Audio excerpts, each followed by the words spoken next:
Further to my review, or fervent rant, on episode 4 of Star Trek Picard Season 2, I realised that there were a few, glaring issues that I initially missed, or perhaps reacted too quickly to. One of which includes the fact that the bus punk with orange hair was played by the same actor as in The Voyage Home. I missed the mark on that one, I'm not going to lie. However, I still maintain that it was such a lame-ass addition and really sullied the original scene from the movie. However, that's not the focus of this little addendum. This problem surrounds the character of Guinan, or this character that we're supposed to believe is Guinan, the past Guinan in 2024, and her not knowing who Picard is, even though if you watch the Next Generation two-parter Time's Arrow, then you already know she met him before 2024 in the late 1900s.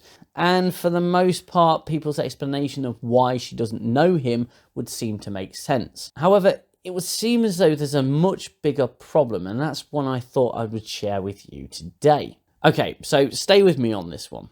The premise of Season 2 so far is that one single change occurred somewhere in Los Angeles in the year 2024 that changed the entire course of the Federation's future. So began the birth of the Confederation, a dark dystopian version of our beloved main character of the franchise, the Federation. So technically that means that none of the original series happened in this new timeline. Okay. Now, putting aside all the implications of those other shows having never happened, and the different series are absolutely packed with time travel episodes, this plot point would mean that there's no Next Generation, and more importantly, as previously mentioned, no Time's Arrow Part 1 and Part 2, which means no Picard meeting Guinan in the past, and therefore probably ever. So then naturally you would surmise that Guinan wouldn't know Picard because he'd never travelled back in time, and yes, it's a good point. However, it only operates on one level, which is why people have to switch off their brains for this utter lemming scrotum of a story. Now, in Time's Arrow, those entities from Davidia 2 that were feeding off the souls of the sick and dying in the past were stopped by the crew of the Enterprise D. So if we follow the logic that Picard never went back to stop them, and having not saved the day and not put a stop to the alien snake-wielding vampire time travellers, those rectum-headed alien glow sticks would have continued with their feeding campaign for possibly years after. Now, regardless of the fact that they are feeding off the sick and dying to cover their tracks, they would have still been responsible for monumental changes that would have occurred without interference from the TNG crew. Killing people in the past when they may have had full productive lives within their own futures. Changing the world, for example, which is obviously explained away with the butterfly effect. One tiny change in the past and all that, which was mentioned in last week's episode, episode 3, and seems to be a rule that was so damn important that the characters are just breaking it every chance they get. Now, yes, it's been done before in the franchise, and Star Trek has broken this rule many times, but don't make a point of stating the rule and how important it is, and then just straight up ignoring it 5 minutes later, you utter kumquat fart. Anyway, I digress. Now, I've seen countless what I would call damage control articles from the simping shills who would stick up for this utter garbage, saying that Picard wouldn't have gone back in time, and that's okay for the most part, but it really only goes that deep. No further, and therein lies the issue.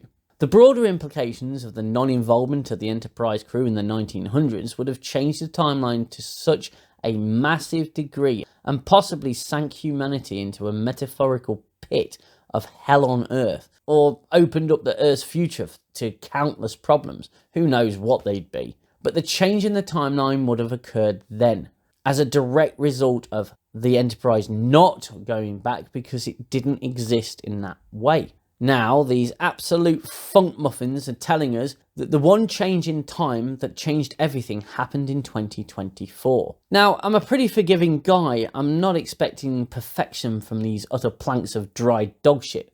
But just a little more consideration so things would make sense would go a long way. Time's Arrow was a self-fulfilling loop, and it was pretty much contained within its own story. A pretty tight episode in my opinion.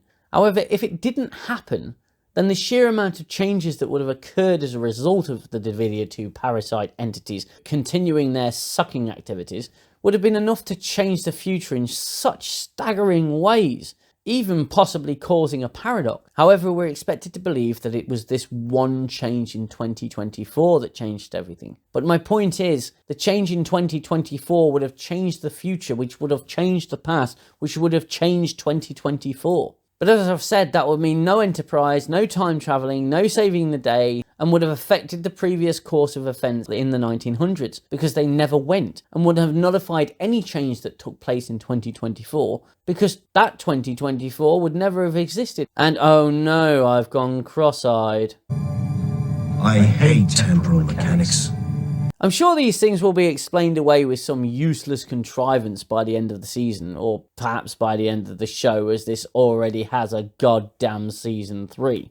Ugh. I mean, narratively speaking, you can pretty much do whatever you want with time travel, as long as you follow the rules that you lay out or that have been previously laid out before you, and as long as you have a reasonable explanation as to the cause and effect of those situations you choose to incorporate into your own narrative. Try not to think about it too much.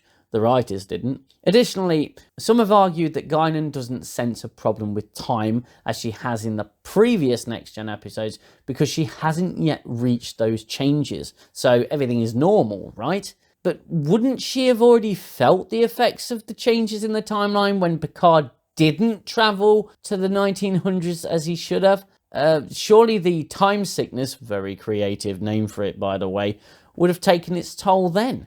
On the subject of time sickness, in yesterday's Enterprise, Guinan was aware that there were changes in the timeline when the Enterprise C came through the rift and everything changed. This presented itself as a gut feeling and worked well within the story of the episode, with Picard wrestling with the implications of Guinan's gut feeling and the lives any further changes could affect without facts of the matter. Now, say what you will about the quality of acting in the Star Trek universe. In my opinion, when it came to classic Trek, the acting was a 90% bob-on award-winning sea of complete talent and diversity of skill. The writers and directors knew how to get actors to portray a certain feeling or emotion just by the look on their face. I mean, it's basic acting and directing at this point. And Whoopi Goldberg played it well in that episode. We didn't need time sickness then, did we? The problem I'm seeing with the writers of the newer iterations of Star Trek is that they simply cannot fathom how someone might act or react to certain situations without having some physical reaction like puking or crying or retching or taking up drinking, smoking or drug addiction or some other goddamn vice. To me, it's just an easy way out, an easy road. When you're writing for such a complex world that has already been established, then you need to understand that universe. You need all the information you can get your hands on. And with Star Trek, it's all there waiting for you, you simpering morons. Okay, I know it's hard. It's really hard to consider the larger implications of the creative decisions you make when you really have no interest or love for something.